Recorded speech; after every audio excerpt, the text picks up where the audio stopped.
বদৰুদ্দিন আজমল সাহেবক আপুনি বুজিবলৈ পাৰিবনে? বদৰুদ্দিন আজমল সাহেবৰ কাৰণে ধুবুৰী লোকসভা সমষ্টিৰ ৰাইজে চিন্তা কৰা নাই, কাৰণ তাৰ নিদৰ্শন পঞ্চায়ত নিৰ্বাচনতে দেখুৱাই দিছে। গতিকে তাক লৈ আৰু আমাৰ কংগ্ৰেছ দলে কিয় চিন্তা কৰে? আমাৰ কংগ্ৰেছ যিটো লোকসভা সমষ্টিত আমাৰ কংগ্ৰেছী ৰাইজ, আমাৰ মানুহ বিগত 10 বছর ধরে বদরুদ্দিন ধুবুৰী 4 নং লোকসভা দখল কৰি আছে।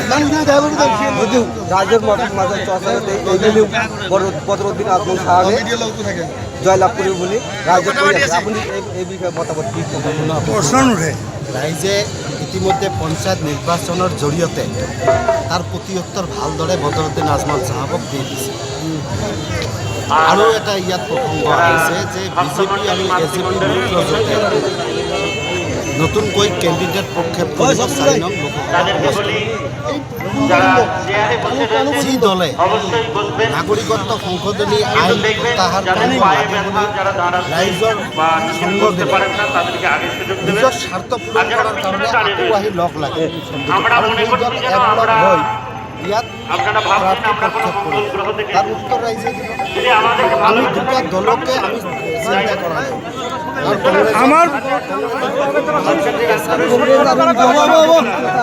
নাই